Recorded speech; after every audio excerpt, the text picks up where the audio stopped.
आलोचना करते हैं, सुने पीर टाण के साथ वो केस कर दिया जाता है। तो मैं जिला प्रशासन से निवेदन करूंगा, अरे झूठ मूठ का केस क्यों करते हैं भैया? केंद्र के खिलाफ जाना देशद्रोह है, तो राज्य के खिलाफ जाना राजद्रोह है। आप कुछ बड़ा केस कीजिए और हम लोग को इतना बुरा केस कीजिए कि जिंदगी हम लोग का नर्क ही बना दीजिए। आपको अगर तसल्ली मिले वही काम कीजिए। आप ये अन्याय का काम करते हैं। ताज्जुब होता है कि आप किनके इशारों पे काम करते हैं। अरे IAS IPS लोग मिनिमम ग्रेजुएशन होते हैं और ये झारखंड सरकार के 5वीं क्लास मंत्रियों की बात सुनते हैं। ये दुर्भाग्य का विषय है। अभी उनके गलत बात सुनते हैं, उनका गलत बात सुनते हैं। ठीक है, वो सरकार में है, सरकार का बात मानना कार्यपालिका का मतलब होता है, कार्यपालिका का नियम होता है। लेकिन आप एक विधायक के कहने पर पीर टाण के दर्जनों छात्रों पर केस सिर्फ इसलिए करते हैं क्योंकि उनके खिलाफ बात करते हैं। आज ये लोग लोकतंत्र की बात करते हैं। क्या इन्हें मालूम है लोकतंत्र क्या है? लोकतंत्र में आलोचना का क्या स्थान है? मैं आपको बताना चाहूंगा। इस देश के पहले प्रधानमंत्री माननीय पंडित जवाहरलाल नेहरू, उनका जन्मदिन था। उनके जन्मदिन पर पूरे देश से कवियों को निमंत्रण दिया गया था। उस कवियों की भीड़ में एक नौजवान नागार्जुन भी था। नागार्जुन ने क्या कहा था पता है? पंडित नेहरू के सामने कहा था कि वतन बेचकर नेहरू फूले नहीं समाते हैं। नागार्जुन ने कहा था कि वतन बेचकर पंडित नेहरू फूले नहीं समाते हैं, फिर भी गांधी की समाधि पर शीश नवाने जाते हैं, शीश नवाने जाते हैं। और पंडित नेहरू ने सुना, इसे लोकतंत्र कहते हैं। और सुदीप सोनो आलोचना सुन नहीं पाते हैं, अपने आप को विधायक कहते हैं, शर्म आना चाहिए। अरे देश के प्रधानमंत्री ने आलोचना सुना, एक नौजवान के शायर को सुना। अभी कब? बर्थडे के दिन सुना, अपने जन्मदिन में सुना कि वतन बेचकर पंडित नेहरू फूले नहीं समाते हैं, गांधी जी के समाधि पर शीश नवाने जाते हैं। और आज ये सुदीप सोनो आलोचना नहीं सुनना चाहते हैं और अपने आप को विधायक कहते हैं, अपने आप को लोकतंत्र का प्रहरी कहते हैं। शर्म आना चाहिए। यही नहीं, केवल बर्थडे में नहीं, पंडित नेहरू ने सदन में भी आलोचना सुना था। उस समय कवि कुल के श्रेष्ठ रामधारी सिंह दिनकर राज्यसभा के सांसद थे। भारत चाइना से 1962 में पीट चुका था और राज्यसभा में और कांग्रेस के सांसद थे, ऐसा नहीं कि विपक्ष के थे। रामधारी सिंह दिनकर कांग्रेस के राज्यसभा सांसद थे। क्या कहा था पता है? कि रोकने युधिष्ठिर को यहाँ, जाने दे इनको स्वर्ग धेर, पर मुझको लौटा दे गांडीव गदा अर्जुन भीम भी। कह दे शंकर से फिर एक बार, करे भारत में मंत्रोच्चार। आज ये सहिष्णुता होती है, ये लोकतंत्र होता है। और आज ये शख्स आलोचना सहन नहीं पाता है, आलोचना सह नहीं पाता है और अपने आप को लोकतंत्र का हिस्सा बताता है। शर्म आनी चाहिए। देश के प्रधानमंत्री ने आलोचना सहा है, प्रथम प्रधानमंत्री ने। ना उन्होंने किसी को ईडी भेजा, ना किसी को समन भेजा, ना किसी के यहाँ CBI भेजा। खैर अभी वर्तमान प्रधानमंत्री की आलोचना मत कीजिएगा, नहीं तो आपको पाकिस्तान का टिकट कटवा देंगे। बताइए कि यही लोकतंत्र है? क्या आप आलोचना नहीं सह पाएंगे? जो आपकी आलोचना करेंगे, जो आपसे सवाल करेंगे, जो अपने अधिकार की बात करेंगे, आप उन पर केस करेंगे। तो मैं जिला प्रशासन से निवेदन करूंगा कि छोटा मोटा मत केस कीजिएगा, क्योंकि सुदीप सोनो भले मुख्यमंत्री कोई और है, इस सुपर CM है, सीधे हम लोग पे राजद्रोह का केस कीजिएगा, उम्र कैद का सजा दीजिएगा। मैं जिला प्रशासन से निवेदन करूंगा, क्या झूठ मूठ का केस करते हैं, 107 करते हैं, 353 करते हैं। अरे कोई ऐसा मुकदमा कीजिए जो हम लोग को सीधे उम्र कैद की सजा हो, उसे हम लोग स्वीकार करेंगे। लेकिन फिर भी पीछे नहीं हटेंगे, क्योंकि ये सुदीप सोनो का देश नहीं, ये भगत सिंह का देश है। फांसी भी होगी, पीछे नहीं हटेंगे। बताइए किस आधार पे नहीं मिला? झंडा मैदान में कार्यक्रम किस आधार पे नहीं मिला? ये जिला प्रशासन से पूछना चाहेंगे। क्या वो किसी की बपोती है? यदि लोकतांत्रिक भारत है तो झंडा मैदान में हमारे सभा को अनुमति क्यों नहीं मिली? खैर कोई बात नहीं, आपने हमें झंडा मैदान में जगह नहीं दिया ना, आपका हर एक झंडा 2024 में कबाड़ देंगे। विधायक जी याद रखिएगा। ये पक्ष विपक्ष की राजनीति करते हैं, ये पक्ष विपक्ष की राजनीति करते हैं। ये कहते हैं कि हम भारतीय जनता पार्टी के विपक्षी हैं, और आपको जानकारी होना चाहिए, ये दोनों साड़ू हैं, ये दोनों साड़ू हैं। सुदीप सोनू और निर्भय शाहबादी, ये दोनों साड़ू हैं। दोनों का कंपनी में, फैक्ट्री में 50-50 का पार्टनरशिप है। ये दोनों साड़ू, ये दोनों साड़ू, झारखंडी बुड़बक, ये दोनों साड़ू है। खाली झूठ मूठ में लोग ड्रामा करता है। इसलिए अब ना यहाँ एनडीए की बात होगी, ना यूपीए की बात होगी, तो झारखंड की माटी में इस मिट्टी को बचाने की बात करेगा, उस पार्टी की बात होगी। दोनों साड़ू है। सुने डीसी का भी योगदान है, अब वर्तमान की पूर्व नहीं मालूम। दोनों साड़ू को डीसी भी सहयोग करते हैं कि कहे आप लोग अकेले माल हड़प रहे हैं, 2-4 हिस्सा हमें भी दीजिएगा। यही हमारे लोकतंत्र की तस्वीर है आपके साथ।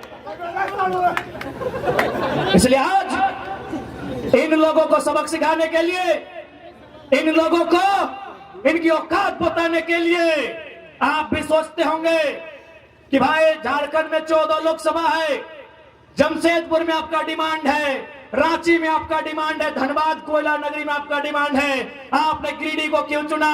तो मैं बताना चाहूंगा कि दिल्ली लोग एरोप्लेन से जाते हैं और झारखंड की सबसे ऊंची चोटी का नाम पारसनाथ पहाड़ है, वहीं से छलांग मारेंगे। इसीलिए चुना है, कोई तथ्य है, इसीलिए चुना है पारसनाथ पहाड़ को कि हम लोग स्टेशन जाने का इरादा नहीं है, मूड भी नहीं है।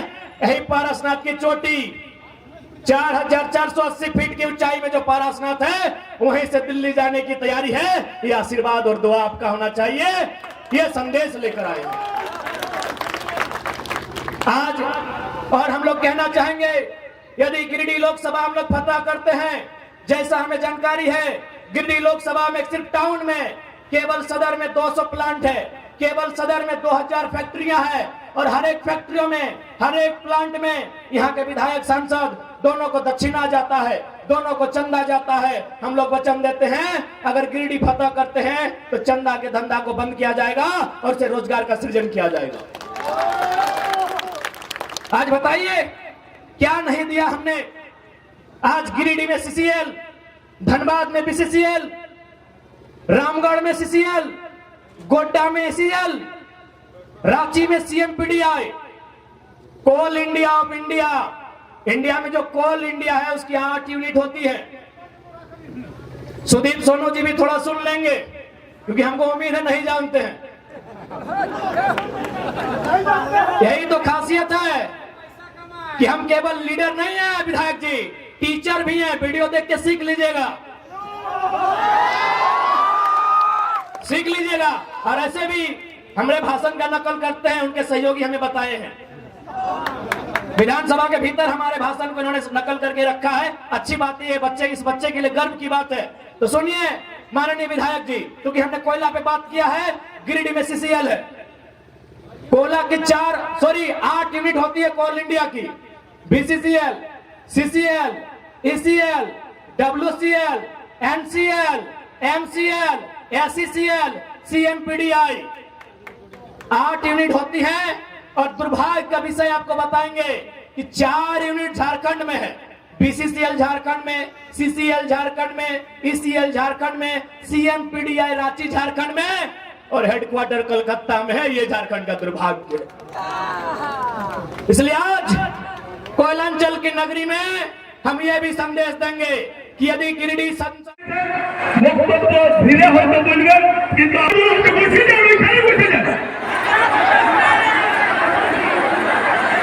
ক্যামেরাটা কোথাও আছে কি?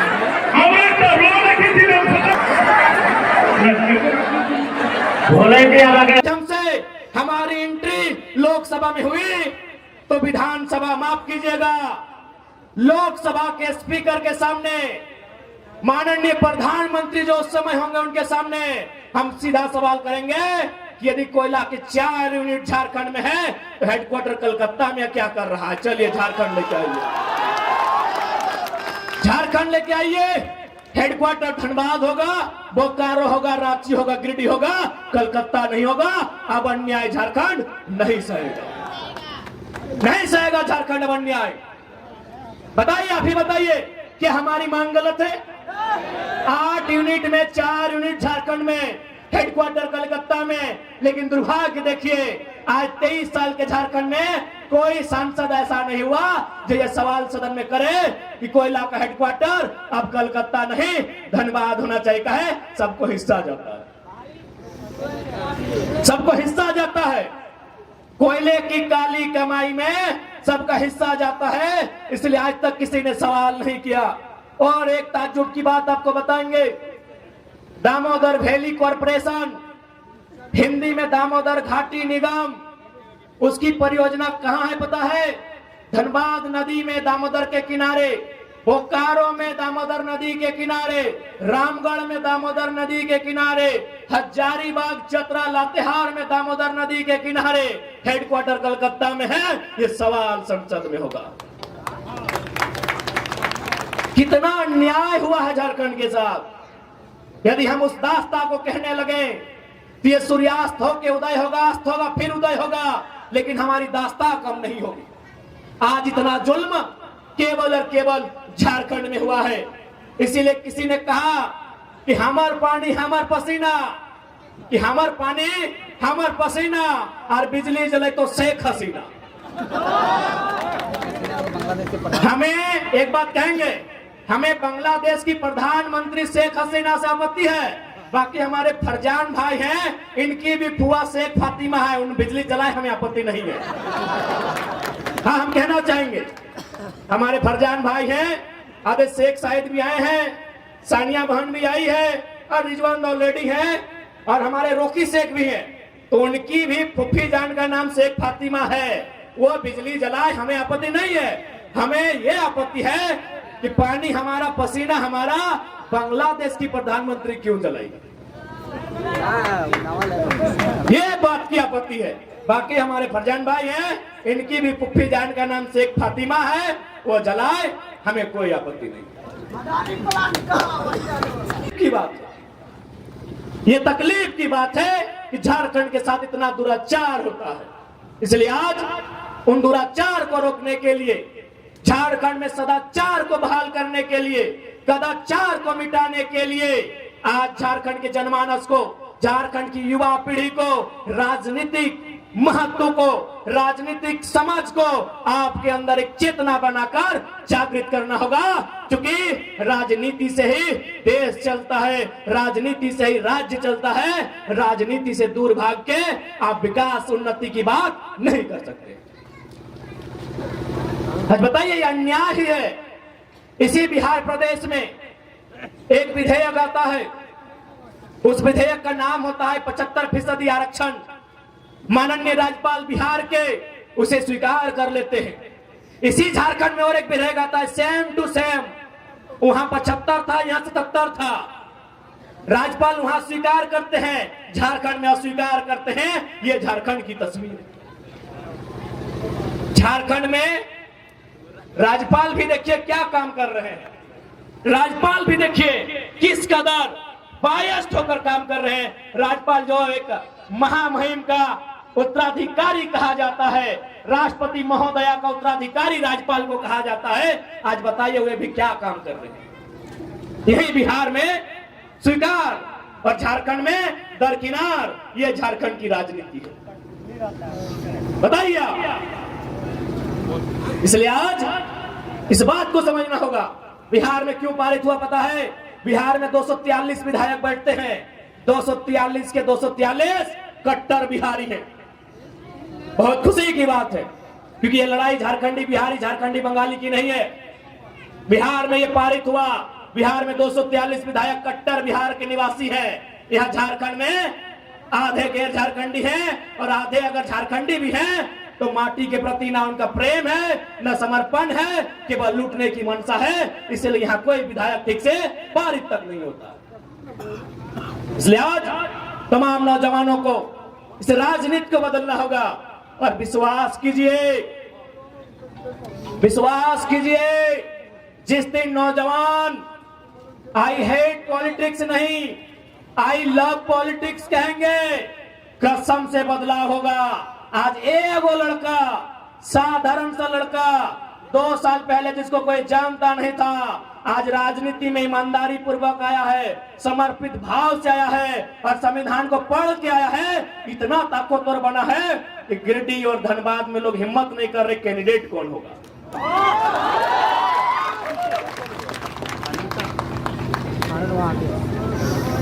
आज हिम्मत नहीं कर पा रहे गिरिडीह और धनबाद के कैंडिडेट कौन होगा।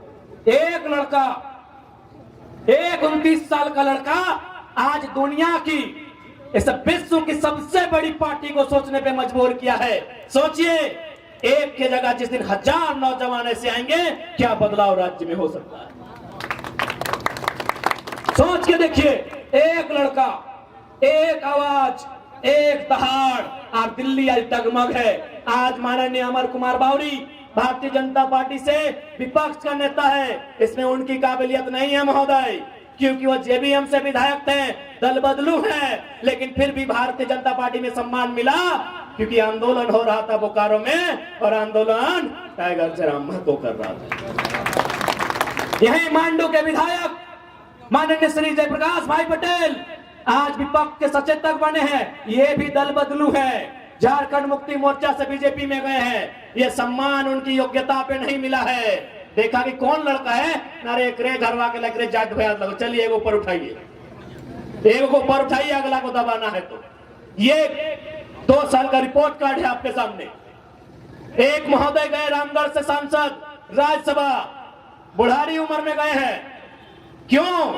क्योंकि बिहार के माननीय नीतीश कुमार ने भी देखा कि आंदोलन करने वाले लोग कौन हैं, राज्यसभा भेजने का काम।